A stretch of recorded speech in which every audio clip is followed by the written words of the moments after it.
Hello everyone, welcome again. इस video में हम बात करेंगे chapter number 14 of class 7th NCERT science, that is electric current and its effect in the series of CTET science paper 2।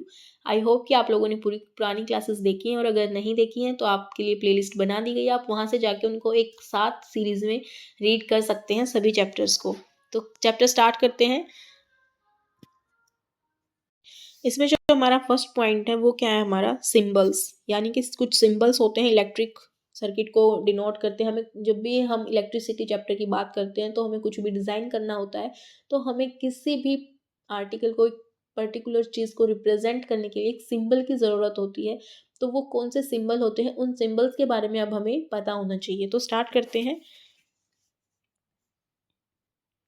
यहाँ से आपको अलग अलग सिंबल दिखा रखे हैं। जैसे जो इलेक्ट्रिक सेल है उसका सिंबल हम क्या लगाते हैं, हमारा ये वाला सिंबल, ठीक है। एक छोटा टर्मिनल होता है, एक बड़ा होता है। छोटे वाला हमारा नेगेटिव होता है और जो बड़े वाला होता है वो हमारा पॉजिटिव होता है।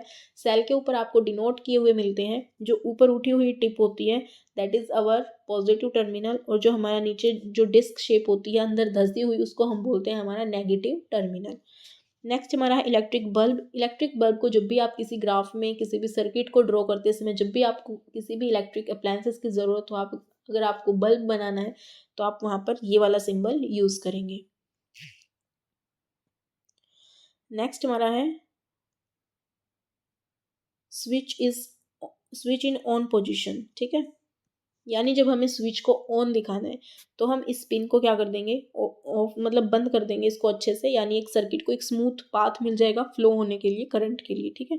अगर हमें स्विच इन ऑफ पोजीशन में दिखाना है तो आप इस पिन को जो है वो ओपन कर देंगे, थोड़ा सा रास्ता दिखा देंगे, यानी अपना जो सर्किट है उसको डिस्कनेक्ट कर देंगे ताकि हमारा करंट फ्लो ना कर पाए, ठीक है। नेक्स्ट हमारा है बैटरी। बैटरी के लिए यहाँ पर ये सिंबल भी दे रखा है। बाकी हमें पता है जो बैटरी होती है वो कॉम्बिनेशन होती है किस चीज़ की, हमारे सेल्स की। तो इसके लिए हम अब अलग से ये वाला सिंबल भी बना सकते हैं। जैसे हमारा ये एक सेल हो गया, ठीक है, उसके बाद फिर से हमारा दूसरा सेल हो जाएगा इस तरीके से कुछ, यानी कि बहुत सारे सेल्स का कॉम्बिनेशन हो जाएगा, ठीक है। तो ये क्या होगी, हमारी बैटरी का सिंबल हम ये भी यूज़ कर सकते हैं, और जो इन्होंने दिखा रखा है वो भी यूज़ कर सकते हैं। हम मोस्टली केसेस में यही वाला सिंबल यूज़ करते हैं, ठीक है, ताकि ये जल्दी भी बन जाए और हमें आसानी से ये बनाना भी आ जाए। नेक्स्ट हमारा है वायर। वायर को हम ऐसे दिखाते हैं, ठीक है। अब नेक्स्ट आप देखेंगे यहाँ पर definition, positive terminal of one cell, यानी जब भी आपको बैटरी बनानी है, अगर आपके पास बहुत सारे सेल्स हैं उसको आपको ज्वाइंट करना है, तो आपको कैसे ज्वाइंट करना है उस चीज़ को, वो आपको पता होना चाहिए, ठीक है। Positive terminal of one cell, यानी एक सेल का पॉजिटिव टर्मिनल कनेक्ट करेंगे to the negative terminal of the next cell. अब यहाँ पर आप देखेंगे इसका ये नेगेटिव, ये पॉजिटिव, क्योंकि ऊपर उठा हुआ भाग क्या होता है, पॉजिटिव होता है। इसका पॉजिटिव दूसरे सेल के नेगेटिव से ज्वाइंट है, ठीक है। इसका पॉजिटिव दूसरे सेल के नेगेटिव से ज्वाइंट करेंगे, फिर इसका पॉजिटिव दूसरे सेल के नेगेटिव से, फिर इसका पॉजिटिव दूसरे सेल के नेगेटिव से, ठीक है। आई होप कि आपको क्लियर है। उसके बाद हम बात करते हैं, यहाँ पर सेल्स की नोटेशन भी दिखा रखी है कि मतलब किस तरीके से इनको ज्वाइंट करना है, ठीक है। सेल होल्डर, यानी जिसमें आप सेल डालते हो, वो किस तरीके के होते हैं। हमारे घर में बहुत सारे ऐसी चीज़ें हैं, सेल होल्डर हैं जिसमें हम सेल डालते हैं। वहाँ पर आपको पता है एक स्प्रिंग होता है, ठीक है। जैसे यहाँ पर ये दिख रहा है आपको सेकंड वाले में, another type of cell holder, ये वाला जो आपको दिख रहा है, ठीक है। तो इसमें जो स्प्रिंग है उसमें कौन सा हम मतलब पॉजिटिव टर्मिनल लगाते हैं या नेगेटिव टर्मिनल लगाते हैं, आप इस चीज़ को देख सकते हैं। और अच्छे से अब मैंने आपको बता दिया कि जो सेल है उसकी उठी हुई टिप है वो कैसी होती है हमारी, वो हमारी होती है पॉजिटिव टर्मिनल, और जो डिस्क होती है नीचे बिल्कुल धसी हुई डिस्क होती है उसको हम बोलते हैं नेगेटिव टर्मिनल। अब आप इस चीज़ को चेक कर सकते हैं, ठीक है। तो नेक्स्ट हमारा है Paheli, and Boojho wondered whether the batteries use in tractor. मतलब क्या हर टाइप, जहाँ भी हमें बैटरी की ज़रूरत होती है तो क्या हम एक ही टाइप की बैटरी यूज़ करते हैं। Tractor, trucks and inverter are also made from cells. क्या वो भी सेल से मिलके बनी होती हैं। Can you help them to find the answer to this question,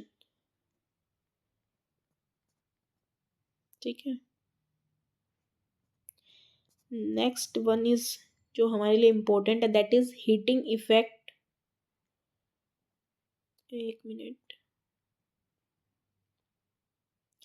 okay, यहाँ पर हमें दो सर्किट दिखा रखे हैं, एक क्लोज सर्किट, एक ओपन सर्किट, जो कि हम 6th क्लास में भी रीड करके आए हैं कि हमें एक सर्किट बनाने के लिए क्या क्या हमारे लिए रिक्वायरमेंट्स होंगी और उसके टाइप कितने होते हैं। हमारे टू टाइप्स के सर्किट होते थे, open circuit and close circuit. ठीक है, क्लोज सर्किट में हम क्या करते थे, हमारा जो करंट है उसको फ्लो होने के लिए एक कंप्लीट पाथ मिल जाता था। ठीक है, यानी कि उसमें हम की को ऑफ कर देते थे। ठीक है, ये वाला यहाँ पर आप देखेंगे जो 14.7 है, ये वाला हमारा क्या है, हमारा क्लोज सर्किट है और current always flows in close circuit. ठीक है, यानी जब तक करंट को एक कंप्लीट स्मूथ पाथ नहीं मिल जाता तब तक वो फ्लो नहीं करता, यानी तब तक हमारा जो अप्लायंसेज है वो ग्लो नहीं करेगा। ठीक है, तो ये हमारा क्या हो जाएगा, क्लोज सर्किट, इसी में करंट फ्लो होगा। और ये हमारा हो जाएगा ओपन सर्किट। ओपन सर्किट में आपको पता है ये जो करंट है यहाँ तक, तो मान लो ये हमारी बैटरी है, यहाँ तक आएगा, लेकिन यहाँ पर ये कहाँ जाएगा, इसको तो रास्ता ही नहीं मिल रहा।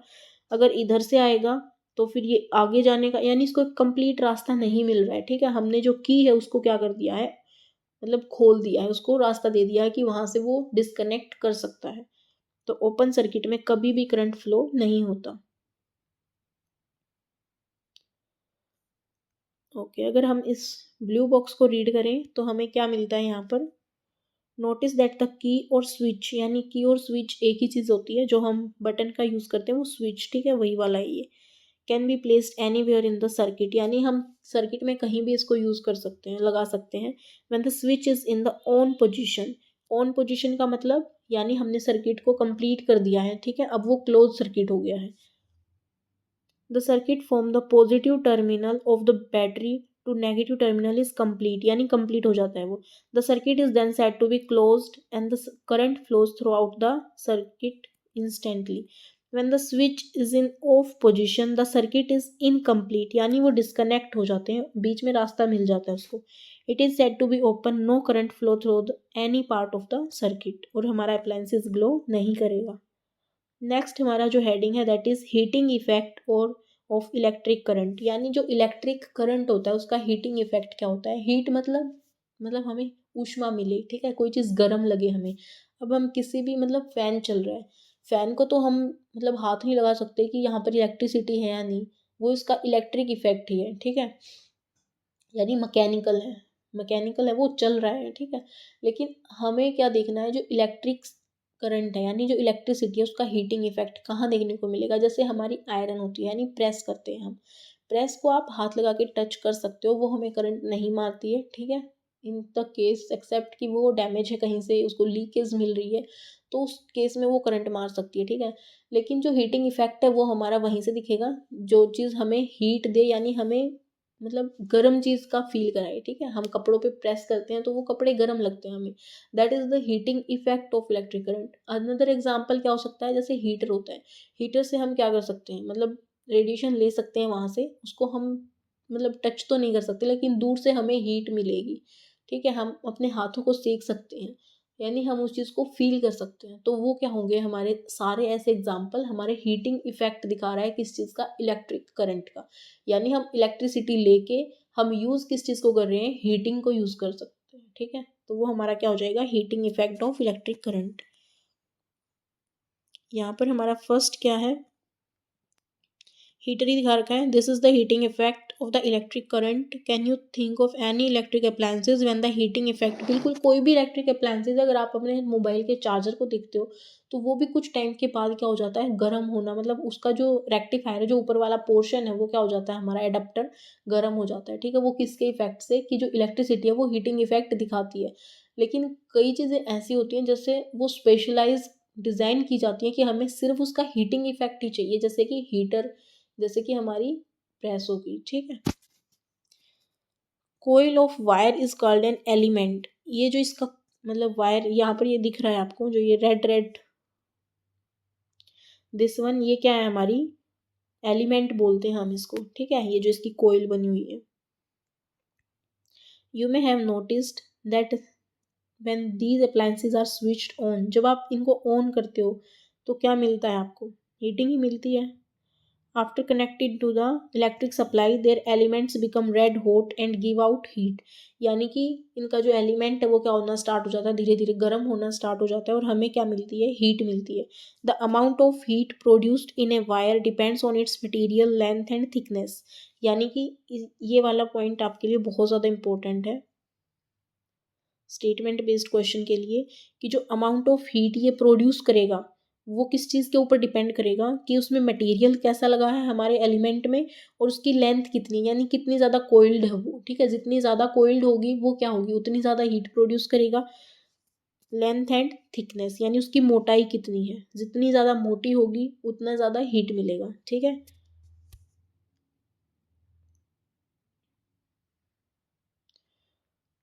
ओके, यहाँ पर आप इस ब्लू बॉक्स को लर्न रीड करेंगे। बूजो could not see element in an electric iron, यानी कि ये जो हमारा हीटर है यहाँ पर तो हमें आयरन दिख रहा है, ठीक है, यानी ये एलिमेंट दिख रहा है, लेकिन जो हमारी प्रेस है उसमें हमें आयरन, ये जो इलेक्ट्रिक आयरन की जो एलिमेंट है वो नहीं दिख रही है।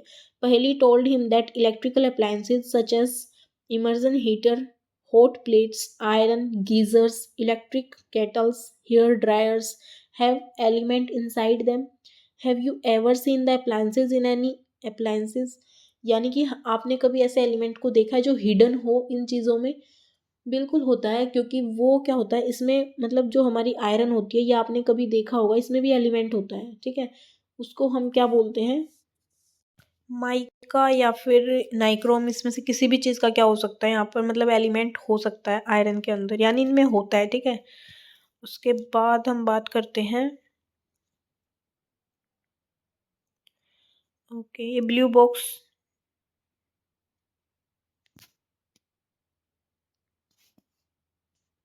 यहाँ से आप इसको रीड करेंगे। Incandescent electric bulbs are often used for lighting but they also give heat, यानी ये गर्म हो जाते हैं जैसे ही इसको हम ज़्यादा टाइम तक जो है वो ऑन करके रखते हैं, तो कोई भी इलेक्ट्रिक अप्लायंसेस क्या हो जाता है, हीट प्रोड्यूस करता है।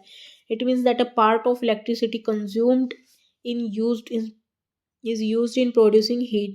This is not desirable as it result is the wastage of electricity, यानी हमने उस बल्ब को ऑन किस लिए किया था, हीटिंग पर्पज़ के लिए तो नहीं किया था, हमने उसको लाइट पर्पज़ के लिए यूज़ किया था, तो वो एक्स्ट्रा अमाउंट ऑफ एनर्जी मतलब इलेक्ट्रिसिटी लेके वो उस चीज़ को हीट करने में भी उसको वेस्ट कर रहा है। तो ये क्या है, हमारा वेस्टेज ऑफ इलेक्ट्रिसिटी है। The fluorescent tube lights and compact fluorescent lamps, यानी कि CFLs के जो बल्ब होते हैं वो ऐसा नहीं करते हैं। और better electricity efficient light sourcing, यानी वो सिर्फ लाइट देने पर फोकस करते हैं, ठीक है।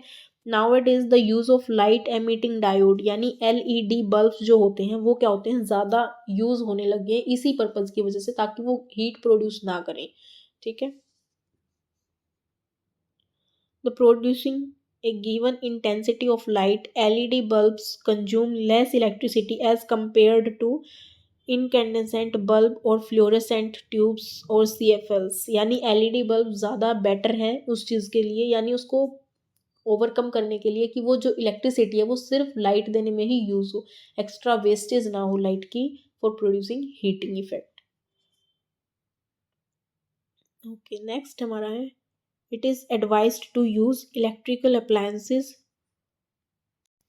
it is advised to use electric appliances and gadgets which are electrically efficient. Bureau of Indian Standard, इसका जो साइन होता है वो ISI का होता है, ठीक है। New Delhi assigns standard marks on products called ISI marks, ये इसका सिंबल है। Which is an assures to conformity to the specifications given to the product, यानी एक कंफर्मेशन है कि आपको ये वाले जो अप्लायंसेज है मोस्ट बेनिफिशियल होंगे आपको यूज़ करने के लिए, ठीक है। Okay, fluorescent tubes and CFLs contain mercury vapours, toxic in nature, यानी जहरीले होते हैं वो चीज़ें, ठीक है, हमारे नेचर में जो है वो बेनिफिशियल नहीं है, ठीक है। देयरफॉर डैमेज फ्लोरेसेंट ट्यूब्स और CFLs need to be disposed of safely. Okay, next हमारा है, ये आपने देखा होगा फ्यूज़ होते हैं ये, यानी जब भी घर में ओवरलोड लाइट आ जाती है, ठीक है, तो वो उस सर्किट को जाके उस अप्लायंसेस को कोई हार्म ना हो, तो इसीलिए उसको सिक्योर करने के लिए, उसको प्रिवेंट करने के लिए हम जो है वो फ्यूज़ का यूज़ करते हैं घरों में, ठीक है। तो ये पहले ऐसे फ्यूज़ होते थे, लेकिन अब आजकल क्या हो गया, हमारे एमसीबी लगने लग गए हैं, ठीक है। यानी वो नीचे हो जाती है, यानी ऑफ हो जाती है वो जब भी सर्किट ओवरलोड होता है। यहाँ से आप इसको रीड करेंगे कि फ्यूज़ क्या होता है, ठीक है। If a large current passes through a wire, the wire may become so hot that is may even melt and break, यानी वो ब्रेक और मेल्ट हो सकती है। यहाँ पर ये एक एक्टिविटी दिखा रखी है इसी से रिलेटेड 14.4, जिसमें हमें क्या दिखा रखा है कि मतलब फ्यूज़ का क्या काम होता है अगर किसी एक्सीडेंट में, मतलब इंसिडेंटली क्या हो जाता है कि यहाँ पर करंट जो वो एक्सीड कर जाएगा अपनी सेफ लिमिट को, ठीक है। तो फिर ये पिन क्या हो जाएगी, टूट जाएगी, ठीक है। और टूट के उस अप्लायंसेस को या फिर जो भी उस घर में जो भी अप्लायंसेस लगे हुए हैं उन सबको सिक्योर कर देगी, ठीक है। करंट को आगे नहीं जाने देगी। यहाँ से आप ब्लू बॉक्स को रीड करेंगे। One reason for excessive currents in electric circuit is the direct touching of wire, यानी हम डायरेक्ट ट्रांसफार्मर से जो है वो कनेक्ट कर लेते हैं वायर्स को, तो वो भी क्या हो जाता है, एक मतलब एक्सेसिव करंट आने के चांसेस यानी रीज़न हो सकता है। This may happen if the insulation on the wires has come off due to wear and tear, यानी उनकी जो ऊपर कवरिंग होती है इंसुलेशन की, आपने देखा अंदर कॉपर के वायर होते हैं लेकिन उसके ऊपर एक कवरिंग होती है ब्लैक कलर की, ग्रीन कलर की, यानी अलग अलग कलर्स की कोटिंग होती है, वो इंसुलेटिंग होती है ताकि उसमें से करंट बाहर ना आ पाए, ठीक है। अगर वो डैमेज है तब भी ओवरलोडिंग के यानी कि चांसेस जो वो बढ़ सकते हैं, ठीक है। This may cause a short circuit. Another reason for excessive current can be the connection of many devices to a single socket. यानी एक ही सॉकेट से डिफरेंट डिफरेंट डिवाइसेस को आपने कनेक्ट कर रखा है। This may cause overload to the circuit. You might have read reports in newspapers about fire caused by short circuits and overloads. ठीक है। नेक्स्ट हमारा है मे बिकम ओवरलोडेड, ये यहीं से स्टार्टिंग है जो यहाँ पे है कि if the accident the current exceeds this safe limit the wires में बिकम ओवर हीटेड, यानी ओवर हीट हो जाएंगी एंड मे कॉज फायर, उससे जो वो आग के चांस हो जाते हैं। If a proper fuse is there in the circuit it will blow off, यानी वो खुद ब्रेक होके उस सर्किट को जो वो बचा लेगा, ठीक है। Break the circuit. A fuse is then does a safely device which prevent, यहाँ से आप देखेंगे which prevent damage to electrical circuit and possible fires. Fuse of different kinds are use for different purposes, यहाँ पर different different fuse दे रखे हैं। अब जो आजकल हम यूज़ कर रहे हैं वो क्या है, हमारी एमसीबीज हैं, ठीक है। यहाँ पर ये दिखा रखी है ना, दीज डेज एमसीबी की फुल फॉर्म आपको पता होना चाहिए, मिनिएचर सर्किट ब्रेकर्स, ठीक है। And increasingly being uses in place of fuses, यानी जो फ्यूज़ होते थे पहले उनको रिप्लेस करके हमने एमसीबी का यूज़ करना स्टार्ट किया है। These are switches which automatically turn off when current in a circuit exceed the safe limit, you turn them on and the circuit is once again complete, यानी ये अगर of भी हो जाती है यानी नीचे हो जाती हैं ये वाली जो इनकी ऑफ पोजिशन है, ठीक है, हम इनको ऑन कर सकते हैं दोबारा से।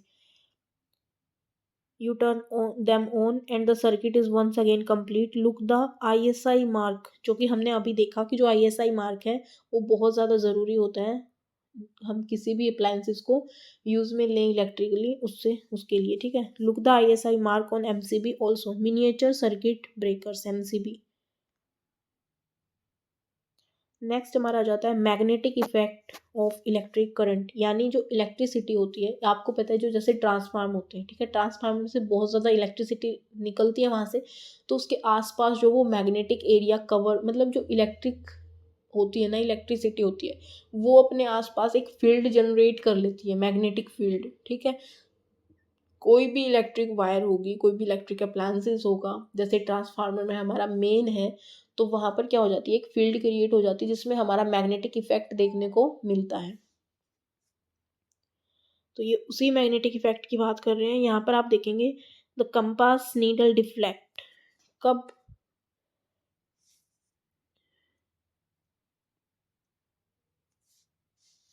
यहाँ पर ये एक्टिविटी दे रखी है, इसके लिए वो बातें हैं, तो यहाँ से हम रीड करेंगे। टेक ए कार्डबोर्ड, यानी कोई भी कार्डबोर्ड लेंगे और उसके ऊपर हम रैप कर देंगे इलेक्ट्रिक वायर को, ठीक है। यहाँ पर ये वाला जो दिखा रखा है सर्किट, ये क्या है, effect of current on A compass needle. हमने वायर को रैप किया उसके ऊपर, wire around the cardboard tray, place a small compass needle inside it, यानी इसके पास हम किसी भी नीडल को लेके आएंगे. Now connect the free ends of this wire to the electric cell through a switch as, यानी कि हमें इसके ऊपर एक इलेक्ट्रिक करंट जो है वो फ्लो करना चाहिए इसके अंदर से. ठीक है, तो उसके लिए हमें क्या करना पड़ेगा, उसके लिए आपको ये वाली चीज़ यानी जो की है उसको ऑन करना पड़ेगा, यानी इसको बंद करना पड़ेगा. ठीक है, ताकि हमारे जो इलेक्ट्रिक करंट है उसको एक कंप्लीट सर्किट मिल सके फ्लो करने के लिए. जब उसके बाद आप इसमें से करंट फ्लो करवा पाएंगे और उसके बाद ही आप इसके पास क्या लेके आएंगे, एक नीडल लेके आएंगे. वो नीडल क्या करेगी, उसकी आपको ऑब्जर्वेशन करनी है. ठीक है, what do you observe, does the compass needle deflect, कि क्या उसने डिफ्लेक्ट किया. Move the switch back to the off position, यानी आप उस जो सर्किट है हमारा ये वाला, इसकी की को अगर दोबारा से ऑफ कर देंगे तब उसकी ऑब्जर्वेशन लेनी है, यानी ऑब्जर्व करना है. और जब आप इसको ऑन करते हैं तब उसकी ऑब्जर्व करनी है उसको. ठीक है, जो नीडल आपने ले रखी है, ठीक है, जिसको हम कंपास नीडल बोल रहे हैं. Does the compass needle come back to its initial position, बिल्कुल आएगी, क्योंकि जो भी हमारा ये सर्किट है, ठीक है, ये वाला जो सर्किट है, जब भी इसमें से इलेक्ट्रिसिटी पास करेगी तो यहाँ पर एक क्या हो जाएगी, इलेक्ट्रिसिटी जो इलेक्ट्रिक मैग्नेटिक फील्ड है वो क्या हो जाती है, जनरेट हो जाती है. और उसी के अकॉर्डिंग क्या हो जाती है, हमारी जो नीडल थी वो डिफ्लेक्ट की उसने, क्योंकि उसके पास क्या होती है, हमारे एक टीनी मैग्नेट होता है. The compass needle come back to its initial position, यहाँ से आप इसको रीड करेंगे. Repeat the experiment in a few times. What does this experiment indicate? We know that the needle of compass is a teeny magnet which points in north-south direction. When we bring a magnet close to it, the needle gets deflected, यानी वो deflect करेगी जब हम उसको electric circuit के पास लेके आएंगे. We have also seen that compass needle gets deflected when the current flows in a nearly wire, यानी किसी पास की वायर में जब करंट फ्लो कर रहा है तो उसके आसपास क्या हो जाएगी, मैग्नेटिक फील्ड जनरेट होगी. और उस मैग्नेटिक फील्ड में कोई भी मैग्नेट यानी जो हमारी कंपास की नीडल है वो क्या करेगी, डिफ्लेक्ट करेगी. Can you connect the two observations, Can you connect the two observations? When the current flows through a wire, does the wire behave like a magnet? क्या जो वायर है वो भी मैग्नेट की तरह बिहेव कर रही है. This is what a scientist called Hans Christian Ørsted, ये आपको नाम याद रखना है, Hans Christian Ørsted, also wondered. He was the first person who noticed the deflection of compass needle every time the current was passed through the wire. यानी इन्होंने इस चीज़ को नोटिस में लेके आए थे कि ये हर बार डिफ्लेक्ट कर रही है जब भी पास की वायर में करंट फ्लो हो रहा है. So when the electric current passes through a wire it behaves like a magnet. This is the magnet effect of the electric current. In fact an electric current can be used to make magnets. हमने magnets को बनाने में भी electric current का use करते हैं हम. तो वहाँ से हम क्यों यूज़ करते हैं, क्योंकि जो इलेक्ट्रिसिटी होती है उसकी हेल्प से हम जो हमारी मैग्नेट है उसको डिज़ाइन कर सकते हैं. जब भी किसी वायर से इलेक्ट्रिक करंट फ्लो करेगा तो उसके आसपास एक मैग्नेटिक फील्ड जनरेट हो जाती है, उसी को हम क्या बोलते हैं, मैग्नेटिक फील्ड बोलते हैं. और उसी से हम बोलते हैं कि जो हमारा जो ये इफेक्ट है इसको हम क्या बोलते हैं, मैग्नेटिक इफेक्ट.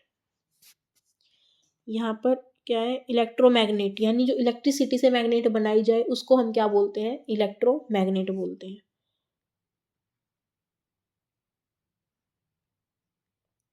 अब इलेक्ट्रोमैग्नेट देखेंगे हम यहाँ से, मतलब किस टाइप के हैं. When the electric current is switched off, the coil generally loses its magnetism. यानी आपने देखा कि जो हमने एक्सपेरिमेंट में उस सर्किट में से जब तक हमने करंट फ्लो करवाया हमारी नीडल डिफ्लेक्ट कर रही थी. जैसे ही हमने सर्किट को ऑन ऑफ कर दिया यानी कि डिस्कनेक्ट कर दिया, उसमें से इलेक्ट्रिसिटी अब पास नहीं हो रही है, तो हमारा जो डिफ्लेक्शन है वो भी ख़त्म हो गया था. यानी वो तभी तक इफेक्ट में रहेगी जब तक उसमें से इलेक्ट्रिसिटी फ्लो करती रहेगी. जैसे ही हम इलेक्ट्रिसिटी को कट ऑफ कर देंगे तो हमारा जो मैग्नेटिज्म है वो भी ख़त्म हो जाएगा, यानी उसके अंदर जो मैग्नेटिक पावर है वो ख़त्म हो जाएगी. Electromagnets, such coils are called electromagnets. The electromagnets can be made very strong and can lift very heavy load. जो हमारी ये होती है ना जेसीबी मशीन्स, ठीक है, तो जेसीबी मशीन्स में क्या होते हैं, ये इलेक्ट्रोमैग्नेट का ही काम करती हैं. बहुत हैवी से हैवी सामान को उठा लेती हैं, लेकिन ये सिर्फ तभी तक मैग्नेट का काम करती हैं जब तक कि उसमें इलेक्ट्रिसिटी फ्लो कर रही है. जैसे ही हम इलेक्ट्रिसिटी का कट ऑफ कर देंगे तो वो मैग्नेटिज्म जो उनका जो पावर है वो क्या हो जाती है, ख़त्म हो जाती है. ठीक है, तो ये हैवी लोड उठाने में हेल्पफुल होते हैं. Do you remember the crane about you read in chapter 13 of class 6। ये जेसीबी क्रेन की बात कर रहे हैं, जिसमें से हमने जो गार्बेज है उसको सेपरेट आउट किया था। The end of such a crane has a strong electromagnet attached to it, यानी उसका जो एंड होता है उसमें क्या लगा होता है, इलेक्ट्रोमैग्नेट लगा होता है। Doctors use tiny electromagnets to take out small pieces of magnetic material that have accidentally fallen in the eye. ठीक है, उसके बाद हम बात करते हैं electric bell. An electric bell it has an electromagnet in it. यहाँ से आप इसको रीड करेंगे, it consist of a coil of a wire wound on an iron piece, ये वाली कोयल्स। ठीक है, the coil act as an electromagnet an iron strip with a hammer, ये वाला हैमर है हमारा, at end to kept close to the electromagnet there is a contact screw, यानी ये क्या हो जाएगी, आयरन स्ट्रिप। एक मिनट, यहाँ से आप देखेंगे कि यहाँ पर क्या है, कॉन्टैक्ट स्क्रू है किसके पास, जो आयरन स्ट्रिप है उसके पास नीचे। ठीक है, देखेंगे हम इसको, when the iron strip is in contact with the screw, जैसे ही आयरन स्ट्रिप स्क्रू के कॉन्टैक्ट में आएगी तो जो करंट फ्लो करना स्टार्ट कर देगा कोयल में से। ठीक है, विच बिकम एन इलेक्ट्रोमैग्नेट, जिसकी वजह से वो इलेक्ट्रोमैग्नेट का काम करेगी क्योंकि अब उसमें से करंट फ्लो होने लग गया है। It then pulls the iron strip, in the process the hammer at the end of strip strikes the gong, ये वाला जो है ये क्या हमारा गोंग है। ठीक है, ये जो हैमर है ये इससे टच करेगा यानी उसको रिंग करना स्टार्ट कर देगा। In the process the hammer at the end of the strip strikes the gong of the bell to produce a sound, however when the electromagnet pulls the iron strip it also break the circuit, यानी जैसे ये उसको पीछे खींच लेगी तो ये क्या हो जाएगा, सर्किट टूट जाएगा और जो वो दोबारा से बजना बंद कर देगी। The current through the coil stops flowing, will the coil remain an electromagnet, never ever, अब वो इलेक्ट्रोमैग्नेट नहीं है। ठीक है, यहाँ से आपको ये सर्किट दिखा रखा है, ये क्या है हमारा कोइल्ड है। जैसे ही आप इसको क्या करेंगे, मतलब करंट फ्लो करवाएंगे, इसमें से करंट फ्लो होगा तो ये क्या हो जाएगा, इसको अपनी तरफ अट्रैक्ट करेगा, अपनी तरफ अट्रैक्ट करेगा तो जो ये हैमर है ये क्या हो जाएगा, इस गोंग के ऊपर रिंग करना स्टार्ट कर देगा। जैसे ही आप इसमें से करंट को मतलब कट कर देते हो तो वहां से ये हैमर इससे दूर हो जाएगा और इसका जो सर्किट है वो इनकम्प्लीट हो जाएगा। ओके, आई होप कि आपको जो इलेक्ट्रोमैग्नेट है वो अच्छे से समझ में आ गया। इलेक्ट्रोमैग्नेट सिर्फ तभी तक काम कर रहा है जब तक उसमें इलेक्ट्रिसिटी प्रोड्यूस करवा रहे हैं हम। जैसे ही हमने इलेक्ट्रिसिटी को कट ऑफ किया तो हमारा जो इलेक्ट्रोमैग्नेट है वो काम करना बंद कर देगा। ठीक है, अब यहाँ पर हम बात करते हैं हमारे कीवर्ड्स की, जो कि मोस्ट इंपॉर्टेंट पार्ट है हमारे किसी भी चैप्टर का। फर्स्ट हम बात करते हैं बैटरी की। बैटरी क्या होती है, कॉम्बिनेशन ऑफ सेल्स होती है। ठीक है, उसमें बहुत सारे सेल्स को हम कंबाइन करके एक बैटरी की फॉर्म देते हैं। नेक्स्ट हमारा है सर्किट डायग्राम, यानी किसी भी इलेक्ट्रिसिटी को, किसी भी अप्लायंसेस को ऑन करने के लिए हमें एक डायग्राम की ज़रूरत होती है, दैट इज सर्किट डायग्राम। और वो सर्किट डायग्राम हमारा कितने टाइप का हो सकता है, 2 टाइप्स का हो सकता है, open circuit and close circuit.